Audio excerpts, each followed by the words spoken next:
Bismillahirrahmanirrahim. Assalamualaikum warahmatullahi wabarakatuh. Bismillahirrahmanirrahim. Alhamdulillahi rabbil alamin. Nahmaduhu wa nasta'inuhu wa nastaghfiruh. Wa na'udzu billahi min syururi anfusina wa min sayyiati a'malina. Man yahdihillahu fala mudilla lahu wa man yudlilhu fala hadiya lahu. Asyhadu an la ilaha illallah wahdahu la syarika lah wa asyhadu anna Muhammadan abduhu wa rasuluh la nabiyya wa la rasula ba'dah. Allahumma salli ala sayyidina Muhammad wa ala alihi wa ashabihi ajma'in, amma ba'd.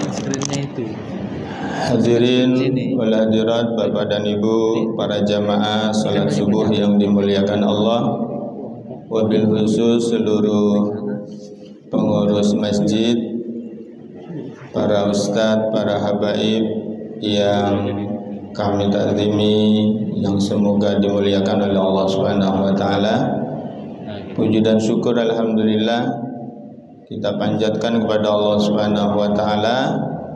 Pada subuh ini kembali kita dipertemukan oleh Allah Subhanahu wa taala dalam salat subuh berjamaah, dan insyaallah kita lanjutkan dengan ta'lim pada subuh yang biasa dilaksanakan setiap Sabtu subuh ini. Semoga kita semua mendapatkan kebaikan-kebaikan dari semua amal-amal ibadah kita. Amin ya rabbal alamin. Mengawali taklim pagi ini, kita awali dengan membaca Ummul Quran, suratul Fatihah. Mudah-mudahan kegiatan taklim pada subuh ini juga mengalirkan pahala kebaikan kepada kedua orang tua kita, kepada guru-guru kita, dan juga kepada semua orang yang merintis membangun masjid ini, semua yang berinfak, berwakaf untuk masjid ini. Al-Fatihah. A'udzubillahi minasyaitonirrajim. Bismillahirrahmanirrahim. Alhamdulillahirabbil alamin, arrahmanirrahim, maliki yaumiddin. Iyyaka na'budu wa iyyaka nasta'in. Ihdinas siratal mustaqim. Siratal ladzina an'amta 'alaihim ghairil maghdubi 'alaihim waladdallin. Amin. Bapak dan Ibu jamaah sekalian yang dirahmati Allah, masih dalam momen peringatan Maulid Nabi. Saat ini kita berada pada pertengahan, hampir pertengahan bulan Rabiul Awal. Ketika masuk bulan Rabiul Awal, biasa pikiran kita teringat kepada peristiwa besar, yaitu peristiwa Maulid Nabi Muhammad sallallahu alaihi wasallam. Oleh karenanya pagi pada subuh ini saya mengambil judul meneladani kepemimpinan Rasulullah sallallahu alaihi wasallam. Mudah-mudahan pemaparan slide demi slide ini sedikit membuka wawasan kita. Para jamaah sekalian yang dimuliakan Allah, mengutip apa yang disampaikan oleh Al-Allamah Sayyid Muhammad bin Alawi Al-Maliki Al-Hasani tentang Maulid, bahwa menurut beliau Maulid Nabi itu bukan hari raya. Maulid Nabi itu walaupun bukan hari raya, tapi sesungguhnya lebih agung dan lebih mulia daripada dua hari raya. Ya, lebih mulia, lebih agung daripada Idul Fitri dan Idul Adha. Kenapa? Kata beliau, andai tak ada Maulid Nabi, maksudnya tidak ada kelahiran Nabi sallallahu alaihi wasallam, maka tidak akan ada bi'tsah atau pengutusan Muhammad sebagai Rasul. Ada pengutusan kepada Nabi Muhammad sebagai Rasul itu karena ada manusianya, karena telah lahir. Kalau tidak ada kelahiran Nabi, nggak bakalan ada yang diutus. Yang kedua, kata beliau, tidak akan turun itu Al-Quran. Mau diturunkan kepada siapa kalau tidak ada nabinya? Ya, turunnya Al-Quran itu adalah karena ada kelahiran Nabi Muhammad sallallahu alaihi wasallam. Tidak akan ada peristiwa Isra Mi'raj, tidak akan ada peristiwa hijrah, tidak akan ada kemenangan perang Badar, dan tak akan ada penaklukan kota Makkah atau Fathu Makkah. Kenapa? Karena semua peristiwa ini berkaitan dengan kelahiran Nabi Muhammad sallallahu alaihi wasallam. Oleh karenanya dikatakan bahwa Maulid Nabi Muhammad sallallahu alaihi wasallam itu adalah sumber segala kebaikan yang sangat besar. Oleh karena itu maka saat kita masuk pada bulan Rabiul Awal ini sebagai wujud cinta kita kepada Rasulullah Muhammad sallallahu alaihi wasallam, bukti yang sangat sederhana cinta kita kepada Nabi Muhammad sallallahu alaihi wasallam itu adalah banyak bersolawat kepada Nabi. Allahumma sholli ala Sayyidina Muhammad. Mau pakai Sayyidina boleh, tidak pakai juga boleh. Allahumma sholli ala Muhammad wa ala alihi wa ashabihi ajma'in. Kenapa? Karena memang perintahnya jelas. Bersolawat kepada Nabi. Allah Subhanahu wa taala berfirman, "Innallaha wa malaikatahu yusholluna 'alan nabi ya ayyuhalladzina amanu shollu 'alaihi wa sallimu taslima."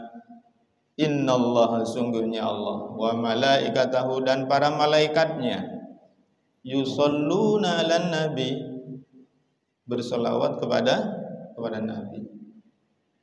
Allah dan para malaikat bersolawat kepada Nabi. Allah perintahkan kepada kita, ya ayyuhalladzina amanu, hai orang-orang yang beriman, shollu alaihi, berselawatlah kalian atas Nabi, wasallimu taslima, dan ucapkanlah salam penghormatan kepada Nabi Muhammad sallallahu alaihi wasallam. Mudah-mudahan salawat kita diberi balasan oleh Allah Subhanahu wa taala. Salawat 1 kali Allah balas dengan 10 kali. Allah balas dengan kebaikan 10 kali lipatnya. Kita bersalawat 10 kali, Allah balas dengan 100 kali. Kita bersalawat 100 kali, Allah balas dengan 1000 kali. Dan kita bersalawat kepada Nabi 1000 kali, dalam salah satu hadis, haram api neraka. Artinya dijamin masuk surga. Tapi tentu kewajiban-kewajiban yang lain dijalankan. Ya, artinya tidak cukup hanya dengan berselawat. Bapak dan Ibu jamaah yang dimuliakan Allah Subhanahu wa taala, karenanya tidak cukup kita hanya berselawat saja sebagai bukti cinta kita kepada Rasulullah Muhammad sallallahu alaihi wasallam. Perlu bukti yang lain. Imam Ibn Rajab pernah mengatakan tentang bukti cinta. Cinta itu tak cukup hanya diucapkan, tapi perlu bukti. Min alamati hubbillah hubbul Quran. Di antara tanda seorang cinta kepada Allah adalah mencintai Al-Quran.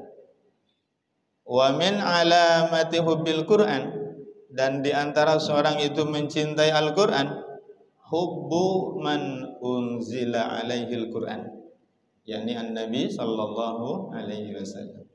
Dan di antara tanda cinta kepada Al-Quran adalah mencintai manusia yang kepada beliau lah Al-Quran diturunkan. Kalau kita merasa cinta kepada Al-Quran, berarti harus mencintai Nabi sallallahu alaihi wasallam, karena Al-Quran diturunkan kepada Nabi Muhammad sallallahu alaihi wasallam. Maka tiga itu enggak boleh dipisah. Allah, Quran, Muhammad. Ya. Termasuk juga ini hal keimanan yang paling pokok tiga ini. Iman kepada Allah, Al-Quran, dan iman kepada kerasulan Nabi Muhammad sallallahu alaihi wasallam. Kita percaya adanya malaikat karena kita percaya kepada Allah, Quran, dan Nabi Muhammad. Bapak-bapak pernah ketemu malaikat? Enggak kan? Dari mana percaya kalau ada malaikat? Ya karena informasi dari Rasulullah, informasi dari Quran. Gitu. Kita yakin iman terhadap adanya hari akhir, adanya surga, adanya neraka, adanya mahsyar, adanya yaumul ba'ats, karena kita percaya kepada yang tiga ini. Percaya kepada Allah, percaya kepada Al-Quran, dan percaya kepada Rasulullah. Karena tiga ini yang pokok. Sebagaimana juga kita mengimani kitab Allah yang lain selain Al-Quran. Katakanlah kitab Taurat atau kitab Injil itu karena kita percaya kepada Quran. Karena keimanan kita kepada Rasulullah Muhammad sallallahu alaihi wasallam. Para hadirin jamaah yang dimuliakan Allah Subhanahu wa taala, jadi cinta itu ketika kita mengaku cinta kepada Rasulullah Muhammad sallallahu alaihi wasallam, cinta kepada Allah Subhanahu wa taala, maka harus dibuktikan. Apa buktinya? Ketakwaan. Maka semua apa yang diperintahkan oleh Allah Subhanahu wa taala usaha kita jalankan. Apa yang dilarang oleh Allah Subhanahu wa taala kita berusaha untuk menjauhinya. Apa yang ada di dalam Al-Quran berusaha untuk kita mengamalkannya. Dan tentu kita harus menjadikan Nabi Muhammad SAW itu sebagai uswatun hasanah, contoh teladan yang baik. Wajib untuk menjadikan Nabi Muhammad SAW sebagai teladan yang baik bagi kita. Apa dalilnya? Ini dalilnya. A'udzubillahi minasyaitonir rajim. Laqad kana lakum fi Rasulillahi uswatun hasanatun liman kana yarjullaha wal yawmal akhir wa dzakarallaha katsiran. Surat Al-Ahzab ayat 21. Laqad kana lakum fi Rasulillahi uswatun hasanah. Sungguh telah ada pada diri Rasulullah sallallahu alaihi wasallam itu bagi kalian uswatun hasanah, yaitu teladan yang baik. Liman kana yarjullaha wal yawmal akhir, bagi orang yang mengharapkan rahmat Allah dan kedatangan hari kiamat serta banyak mengingat Allah. Wa dzakarallaha katsiran. Para hadirin jamaah yang dimuliakan Allah, surat ini surat apa tadi? Surat Al-Ahzab. Artinya Al-Ahzab itu apa? Golongan-golongan, sekutu, pasukan koalisi, Ahzab, ya. Yang isi surat Al-Ahzab itu diantaranya adalah berisi tentang perang Ahzab atau perang Khandaq, perang parit.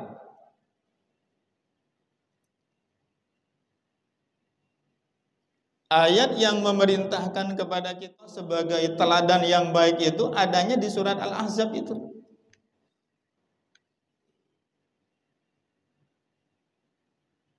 Bapak yang dimuliakan Allah, sedikit sekilas tentang perang Ahzab. Pasukan gabungan kafir Quraisy 4.000, Yahudi Ghatafan itu 6.000.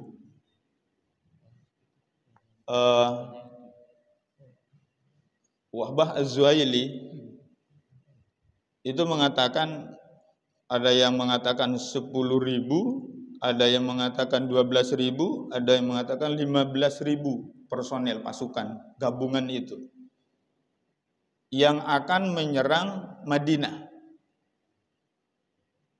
Madinah mau diserang oleh apa? Ahzab, oleh pasukan sekutu yang koalisi antara Yahudi dengan orang-orang kafir Quraisy Mekah. Sementara jumlah penduduk Madinah itu dengan perempuan dan anak-anaknya enggak sampai 10.000. Rasulullah hanya punya personel prajurit 3.000. Mau dikepung, mau diserang. Hadirin jamaah yang dimuliakan Allah, atas usul sahabat Salman Al-Farisi dari Persia. Kata Salman, setelah Rasulullah sallallahu alaihi wasallam mengumpulkan sahabat-sahabat senior, kemudian beliau musyawarah dan usul Salman adalah, kami di tempat kami ya Rasulullah membuat pertahanan itu biasanya membuat paret. Maka Rasulullah mengambil usulan Salman Al-Farisi ini untuk kemudian Madinah itu bagian utaranya, ya saya tidak salah, bagian utaranya itu terbuka, sementara bagian selatannya itu pegunungan, bukit-bukit. Maka Nabi memerintahkan untuk menggali parit itu di bagian yang terbuka itu, yang panjangnya kurang lebih 5 kilo, 5,5 kilo. Jadi parit itu dibuat dalam waktu 6 hari, lebarnya 4,6 meter dengan kedalaman 3 meter, hampir 3,5 meter. Dikerjakan oleh, kalau menurut Syekh Syafiur Rahman Al-Mubarakfuri dalam Sirah Nabawiyah itu dikerjakan oleh 1.000 orang. Tapi sebagian mengatakan dikerjakan oleh 3.000 orang. Kata Syekh Syafiur Rahman Al-Mubarakfuri, setiap 10 orang itu diberi tugas menggali 40 hasta. Satu hasta itu segini. Setiap 10 orang menggali 40 begini tugasnya. Ayat tentang laqad kana lakum fi rasulillahi uswatun hasanah itu adanya di surat ini, surat Al-Ahzab, yang bercerita tentang perang Ahzab, perang Khandaq ini. Hadirin jamaah yang dimuliakan Allah, apa yang terjadi? Begitu pasukan musuh itu datang, mereka tidak sama sekali menyangka akan ketemu dengan paret. Karenanya mereka tidak mempersiapkan diri dengan bekal yang cukup. Mereka kemudian terkejut begitu. Mereka sebenarnya menunggu pasukan kaum muslimin itu di Bukit Uhud. Tapi karena tidak menemui pasukan kaum muslimin, kemudian mereka masuk ke kota Madinah. Ketika mau masuk kota Madinah, yang ditemui adalah paret. Ya, paret. Akhirnya mereka tidak bisa masuk.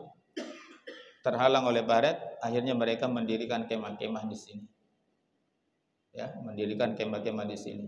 Sementara rumah-rumah yang berada di sekitar sini oleh Nabi dikosongin, dipindah ke sini, dievakuasi, dan kemudian kaum muslimin mendirikan kemah-kemah di sekitar sini untuk menjaga jangan sampai ada yang menimbun paret. Nah, hadirin jamaah yang dimuliakan Allah, Rasulullah terjun langsung ikut menggali paret bersama dengan para sahabat. Para hadirin jamaah yang dimuliakan Allah, Allah Subhanahu wa taala kemudian menerima doa Rasulullah sallallahu alaihi wasallam. Allahumma munzilal kitab sari'al hisab ihzimil ahzab Allahumma hzimhum wa zalzilhum. Ya Allah, wahai zat yang menurunkan Alkitab, maksudnya Al-Quran, zat yang cepat hisabnya, kalahkanlah Al-Ahzab. Ya Allah, kalahkanlah mereka dan goncangkanlah mereka. Apa yang terjadi? Mereka sudah setelah putus asa hanya berputar-putar mengitari parit itu sekian lama. Dalam salah satu keterangan, mereka hampir sebulanan di situ. Tidak ada yang bisa mereka lakukan. Ya, ada yang berhasil menyeberang melewati parit yang agak sempit gitu, tapi begitu sampai di sana dikepung oleh kaum muslimin, kemudian mereka terbunuh. Dan ada yang sempat mengajak perang tanding 1 lawan 1 dengan Sayyidina Ali bin Abi Thalib. Mereka juga akhirnya terbunuh. Hadirin jamaah yang dimuliakan Allah, apa akhirnya? Allah menurunkan apa? Badai, angin beserta hujan. Yang kemudian angin badai itu memporak-porandakan kemah-kemah mereka, sampai kemudian peralatan masak mereka juga terbang-terbang di bawah angin. Lalu Allah Subhanahu wa taala memberikan kemenangan kepada pasukan kaum muslimin tanpa kaum muslimin berperang. Itulah kemudian takbir yang biasa dibaca saat Idul Fitri dan Idul Adha. La ilaha illallah wahda sadaqa wa'da wa nasara 'abda wa a'azza junda wa hazamal ahzaba wahda. Ya, wa hazamal ahzaba wahda.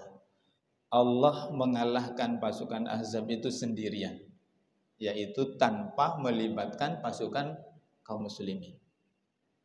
Diporak-porandakan.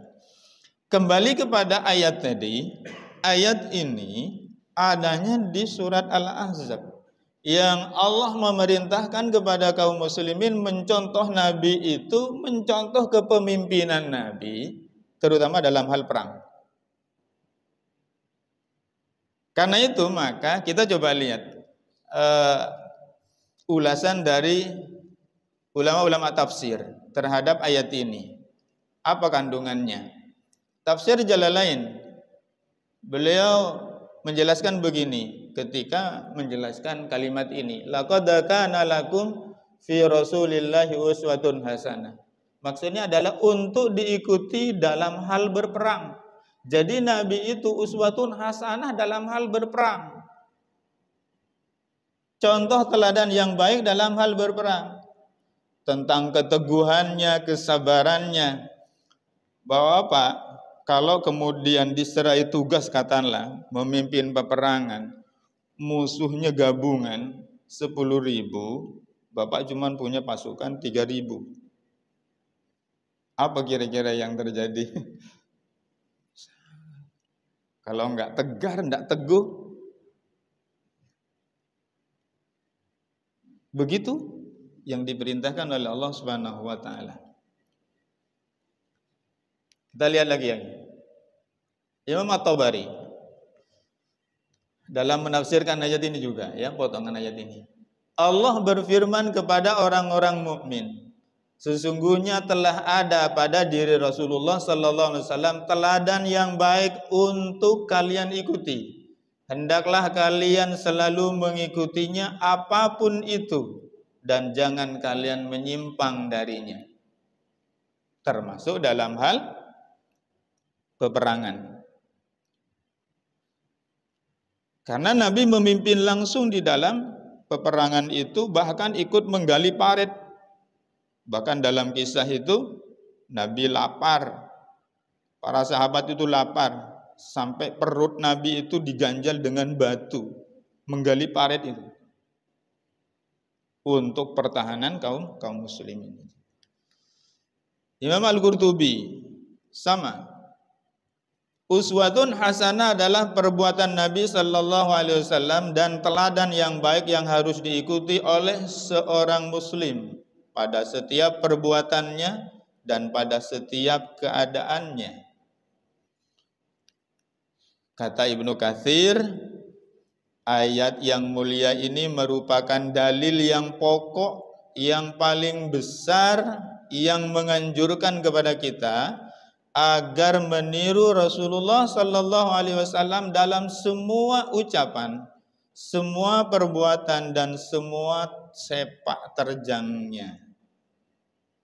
Jadi tegas dari seluruh referensi tadi, Allah memerintahkan kepada kita agar menjadikan Rasulullah itu panutan kita, ikutan kita, role model kita. Sosok yang harus diikuti ucapannya, perbuatannya, dan perilakunya. Hadirin jamaah yang dimuliakan Allah, sedikit lagi.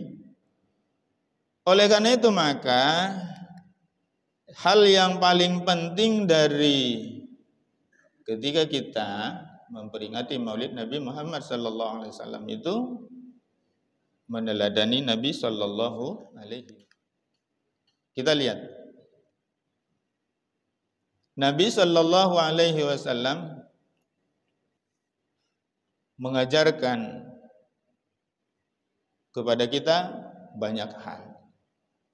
Kalau kita kelompokkan menjadi 3 bagian besar, yaitu hablum minallah, hablum minan nafsihi, dan hablum minan nas. Maka sholat kita, puasa kita, zakat, haji, wakaf, semua ibadah itu harus mencontoh dari Rasulullah Muhammad sallallahu alaihi wasallam. Keimanannya adalah keimanan seperti keimanan yang diajarkan oleh Nabi sallallahu alaihi wasallam. Hablum minan nafsi, bagaimana kita makan, kita minum, kita berpakaian, kita berakhlak, harus mencontoh Rasulullah Muhammad sallallahu alaihi wasallam. Begitu juga hablum minan nas, bagaimana kita berpolitik, bagaimana kita pemerintahan, bagaimana berekonomi, dalam kehidupan sosial, dalam pergaulan, dalam budaya, dalam pendidikan. Seluruh sisi kehidupan kita harus mengacu, mencontoh Rasulullah Muhammad sallallahu alaihi wasallam. Maka tidak boleh kita mencontoh selain Rasulullah. Kalau misalnya kita meneladani sahabat atau meneladani ulama, sebenarnya ulama dan sahabat itu cerminan Rasulullah juga. Andaikan ada ulama yang menyimpang daripada apa yang diajarkan oleh Rasulullah, nggak boleh dicontoh. Ketika kita mengikuti ulama, katakanlah meneladani sahabat, karena itu adalah cerminan daripada Rasulullah. Karena satu-satunya yang diperintahkan oleh Allah untuk diikuti itu cuman Rasulullah Muhammad sallallahu alaihi wasallam. Hadirin jamaah yang dimuliakan Allah. Kita lihat sekarang bagaimana Rasulullah sallallahu alaihi wasallam dalam dakwah misalnya, atau dalam membawa Islam dan dalam menerapkan Islam itu. Pada periode Mekah kurang lebih 13 tahun, Rasulullah itu adalah sebagai pengemban dakwah, penyampai risalah. Orang-orang yang sudah bergabung masuk Islam bersama Rasulullah, kemudian dididik, dibina oleh Rasulullah, dikader dalam satu halakoh-halakoh, bukan di Masjidil Haram, bukan di Ka'bah, tapi di mana? Padahal Ka'bah sudah ada saat itu. Tapi Rasulullah mengkader para sahabat enggak di situ. Enggak di masjid ceritanya, tapi di mana? Di rumah. Rumahnya siapa? Rumahnya Arqam bin Abil Arqam. Yang kebetulan rumahnya ini agak strategis di antara di celah di antara dua bukit, sehingga agak terlindung dari pengamatan orang-orang kafir. Tapi akhirnya ketahuan juga. Jadi Nabi membina sahabat-sahabat yang sudah masuk Islam itu di sana. Di kader. Akhirnya menjadi seorang kader dai yang tangguh, model Mus'ab bin Umair. Nanti setelah di Madinah, periode kedua, setelah Rasulullah hijrah, maka sampainya ketika Rasulullah di Madinah itu, beliau bukan hanya sebagai pengemban dakwah, penyampai risalah, tetapi beliau di sana adalah sebagai kepala negara. Berdirilah negara Islam yang pertama di Madinah dan beliau sebagai kepala negaranya. Maka mengelola negara itu contohnya juga harus kepada Rasulullah sallallahu alaihi wasallam. Bagaimana mengatur rakyat, bagaimana mengelola sebuah negara itu. Dan Rasulullah menerapkan Islam di dalam negeri, kemudian menyebarkan Islam ke luar negeri dengan dakwah dan jihad. Hadirin jamaah yang dimuliakan Allah, Rasulullah sebagai pemimpin, sebagai kepala negara, dan sebagai panglima perang, beliau terjun langsung dalam kisah perang Ahzab itu.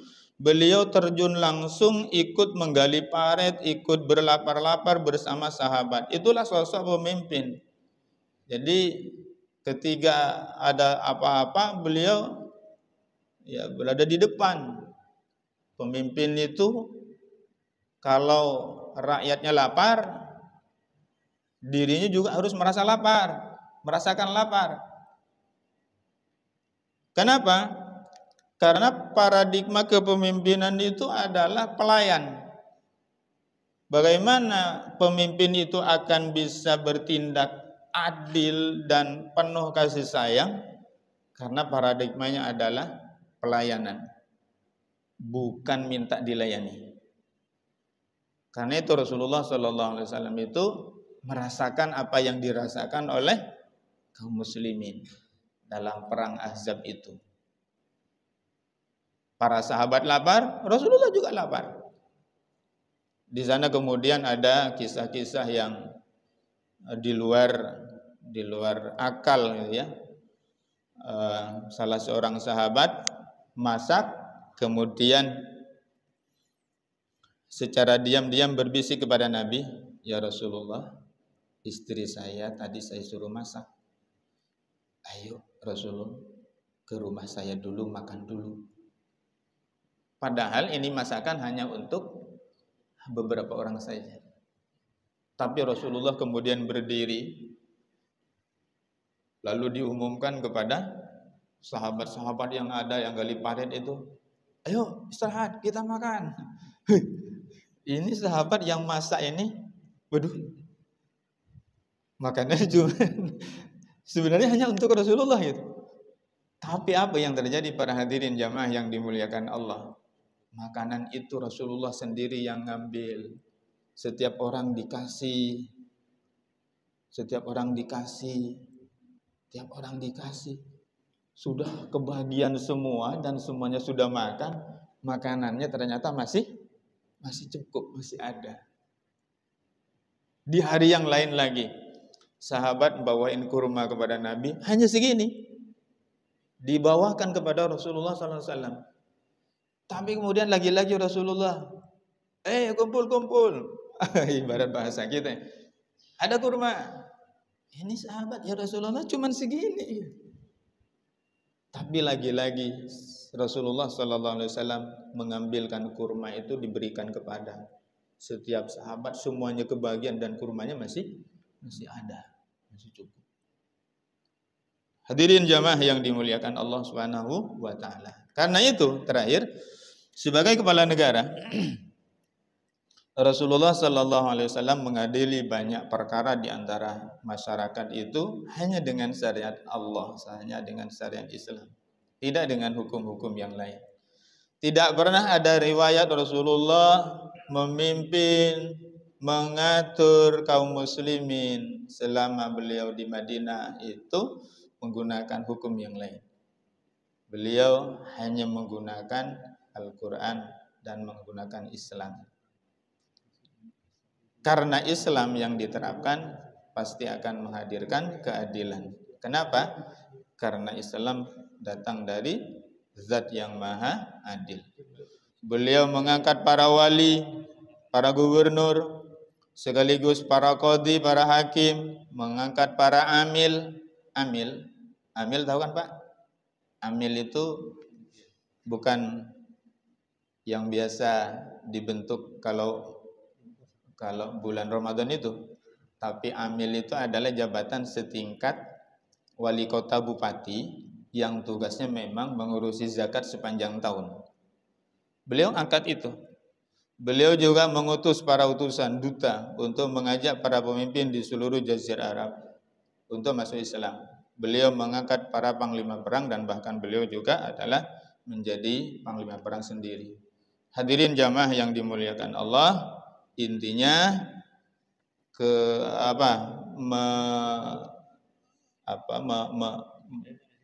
memperingati peringatan Maulid Nabi Muhammad sallallahu alaihi wasallam itu adalah intinya ingin meneladani Nabi sallallahu alaihi wasallam. Dan meneladani Nabi sallallahu alaihi wasallam yang paling penting, yang paling utama, yang paling agung itu adalah meneladani kepemimpinan Nabi Muhammad sallallahu alaihi wasallam dalam hal baik dalam kepemimpinan rumah tangga, bahkan lebih bagus dan lebih utama lagi dalam kepemimpinan mengatur negara, karena akan memberikan kebaikan kepada seluruh rakyat di negeri itu. Demikian, billahi taufiq wal hidayah. Tapi sebelum saya tutup, mungkin tadi ada mau dibuka sesi tanya jawab, saya persilahkan.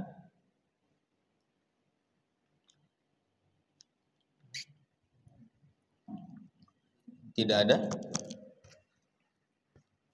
Ada Ustaz.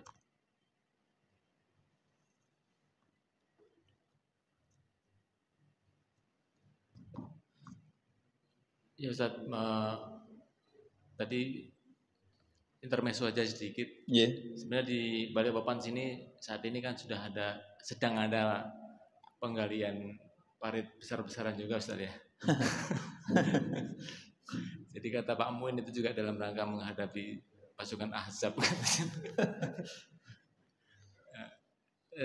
Mengenai itu tadi beberapa tafsir dari ayat laqad kana dan seterusnya tadi itu ada beberapa, ada dari kalau nggak salah ada tiga tafsir dari Ibnu Katsir, dari Qurtubi dan seterusnya. Itu yang paling relevan dengan kondisi saat ini yang mana Ustaz ya? Karena kan tadi yang satu tentang perang, yang satu tentang kondisi semua hal, tidak hanya perang saja gitu ya. Dengan kondisi saat ini, mungkin di masyarakat kita saat ini yang paling relevan itu yang mana Ustaz? Bisa ditambahkan penjelasannya barangkali. Terima kasih. Baik, terima kasih kembali.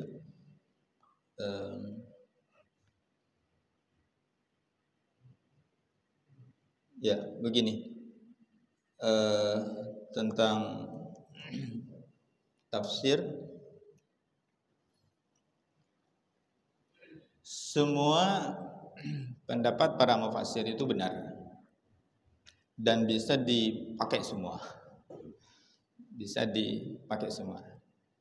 Yang pertama, kalau tafsir Jalalain misalnya, tadi beliau menyampaikan sesuai dengan posisi ayat ini di dalam surat Al-Ahzab dan sedang memang bercerita tentang perang. Karenanya beliau mengatakan Rasulullah itu untuk diikuti dalam hal berperang, dan keteguhan serta kesabarannya dalam menghadapi perang itu yang masing-masing diterapkan pada tempatnya. Kenapa? Karena memang ayat ini adanya di surat Al-Ahzab yang sedang bercerita tentang perang Ahzab. Sebelum ayat 21 ini, ceritanya itu sikap orang-orang munafik. Ketika diajak perang, mau menghadapi pasukan Ahzab itu, orang munafik itu justru nggak mau ikut, Pak. Nggak mau ikut perang. Harusnya dia sebagai warga Madinah mempertahankan Madinah itu dari serangan pasukan gabungan tadi gitu. Tapi justru dia memprovokasi teman-temannya yang lain, kemudian tidak ikut berperang bersama Nabi.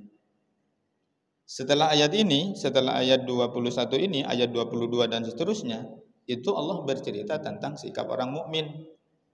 Walamma ra'al mu'minina dan seterusnya itu, bahwa orang mukmin beda dengan orang munafik.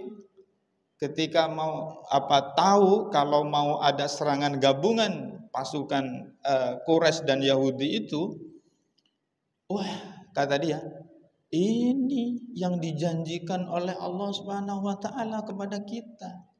Siapa yang syahid di dalamnya itu Allah akan berikan kebaikan. Semangat mereka gitu. Sehingga maka Imam Jalalain ini menyampaikan ini Nabi adalah teladan untuk diikuti dalam hal berperang dan keteguhannya di dalam peperangan itu. Kalau di dalam peperangan ini yang diperintahkan oleh Allah untuk diikuti, apalagi yang lain. Karenanya tafsir-tafsir berikutnya lebih umum. Teladan yang baik untuk diikuti kalian, hendaknya kalian selalu mengikutinya apapun itu. Kenapa? Kalau melihat redaksi ayatnya itu sifatnya umum. Nanti penarikan dalilnya itu begitu. Jadi ayat Al-Quran itu ada yang hadir dalam kalimat yang umum, ada yang hadir dalam kalimat yang spesifik, yang khusus. Nah, ketika kalimatnya itu adalah umum, walaupun asbab nuzul ayatnya itu, cerita tentang turunnya ayatnya itu tentang Ahzab tadi dalam perang itu, tapi karena kalimatnya umum, maka itu bisa dipakai untuk semua hal. Contoh misalnya gini, di dalam surat Al-Anfal kalau nggak salah ya, itu ayat bercerita tentang pembagian harta rampasan perang. Tapi kalimat di dalam ayat itu ada yang umum.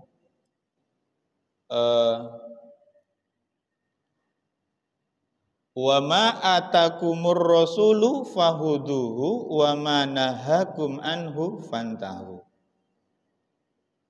Jadi Nabi membagi harta rampasan perang. Pasukan ini, dan ada pasukan berkuda, ada pasukan pemanah, ada pasukan ini gitu ya. Ada dari orang yang baru masuk Islam dan seterusnya begitu. Nah, Nabi membagi-bagi itu enggak sama. Enggak sama banyak. Bagi. Ada yang gugat, tidak terima ceritanya gitu, karena bagiannya mungkin lebih sedikit.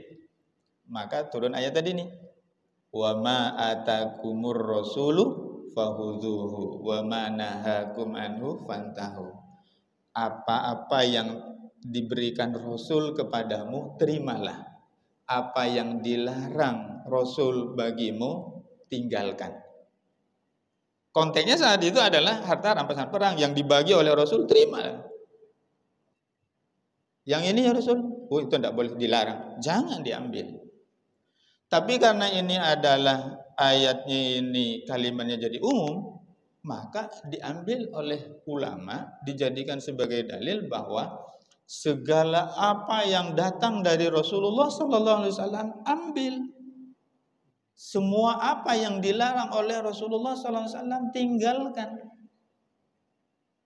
Itulah kemudian sebagian ulama, saya lupa siapa, ketika mau menjelaskan sesuatu hukum, selalu beliau pembukanya menggunakan ayat ini.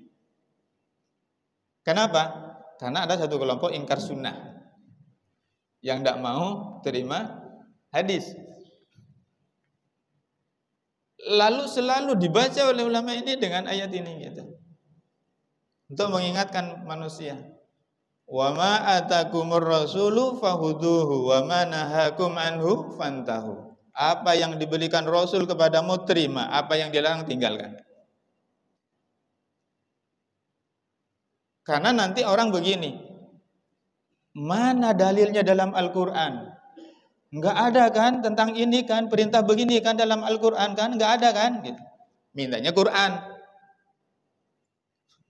Lupa mereka bahwa sumber dalil dalam Islam itu ada yang kedua, yaitu hadis as-sunnah. Karena itu, wa ma atakumur rasulu fahuduhu wa ma nahakum anhu fantahu. Kalau tidak didapatkan di dalam Al-Quran, kemudian larinya ke as-sunnah, hadis. Sama juga dengan ayat ini, karena kalimatnya menjadi umum, akhirnya apa? Dijadikan sebagai dalil untuk seluruh dari diri Rasulullah itu adalah suri teladan yang baik. Maka tafsiran Imam Jalalain, At-Tabari, Imam Qurtubi maupun Ibnu Katsir semuanya bisa dipakai, semuanya benar. Konteks saat ini apalagi gitu ya. Demikian. Ada lagi yang lain? Tafadhal Ustaz. Waalaikumsalam warahmatullahi wabarakatuh.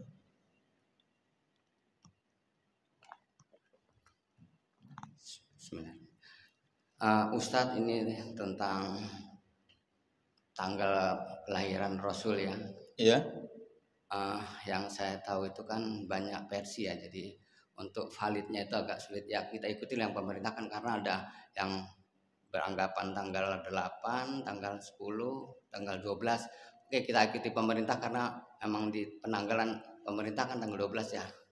Nah, di sisi lain Ustadz, tentang wafatnya Rasul itu kan sebagian banyak yang nggak paham ya, kan nggak tahu maksudnya, karena memang di penanggalan nggak ada ya, kayak Isa kan ada ya wafatnya Isa Al-Masih.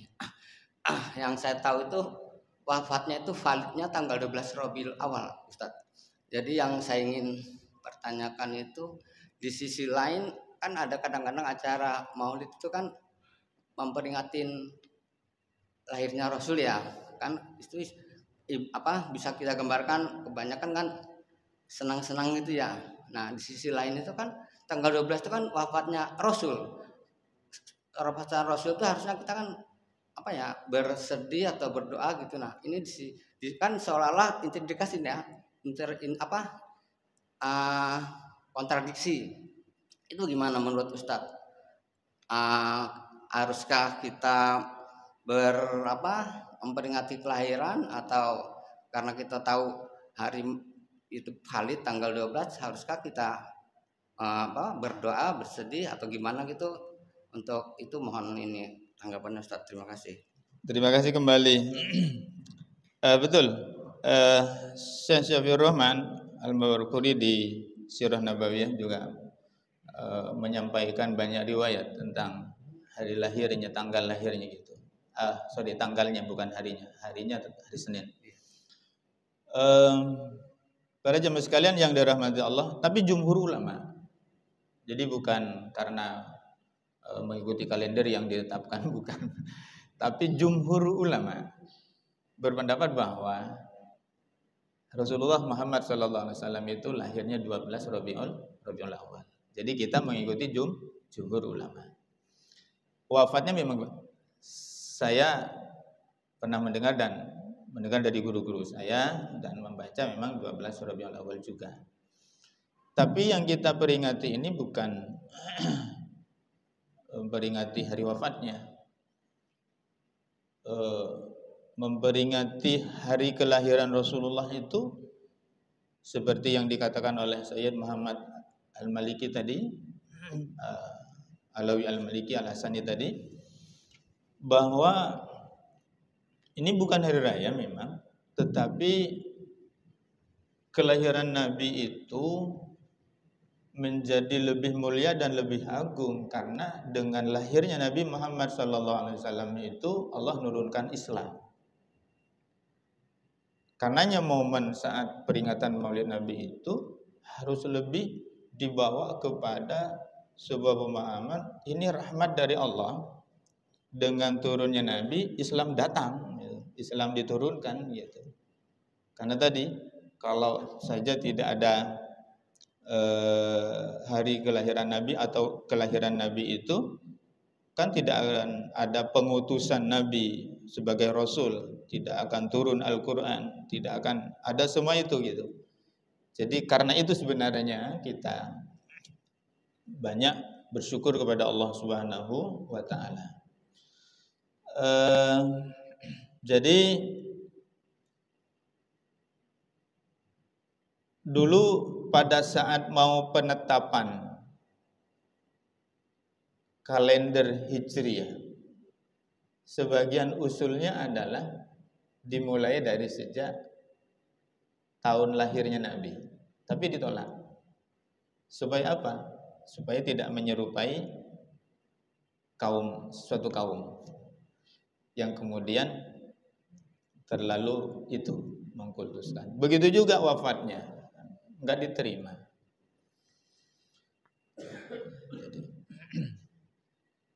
Hadirin jamaah yang dimuliakan Allah, karena kelahiran Nabi itu bukan lebih kepada kelahiran Nabi sebagai manusia biasa ya, tapi lebih kepada ini kelahiran manusia yang nantinya Allah utus dia sebagai Rasul. Kita itu memerlukan Rasul, manusia itu membutuhkan Rasul. Ya, kenapa kita membutuhkan Rasul? Untuk kita tahu bagaimana kita itu kepada Allah Subhanahu wa Ta'ala. Kita kepada Allah itu kewajibannya adalah ibadah. Bagaimana caranya ibadah? Kalau tanpa Rasul bisa sesat, gitu. Kalau tanpa Rasul bisa sesat. Sehingga kita ini sebenarnya yang memerlukan Rasul, memerlukan Nabi Muhammad SAW, supaya kita tahu bagaimana cara kita ini menyembah kepada Allah. Allah ketika menurunkan syariatnya itu kepada Rasulullah, kemudian Rasulullah mengajarkan kita, karenanya kita kemudian tahu cara kita menyembah kepada Allah. Orang yang kemudian menjadi sesat dan kemudian salah arah itu kenapa? Karena cara menyembahnya kepada yang dianggap Tuhannya itu tidak dibimbing oleh Rasul. Ya, akhirnya salah alamat dan salah cara mereka dalam beribadah. Jadi syukur kita kepada Allah ketika masuk bulan Rabiul Awal itu bulan kelahiran Nabi Muhammad sallallahu alaihi wasallam. Ya.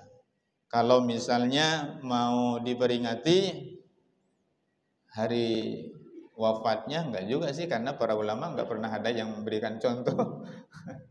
Tapi kalau Maulid kan banyak gitu. Artinya Maulid itu memperingati hari kelahiran Nabi Muhammad sallallahu alaihi wasallam. Demikian.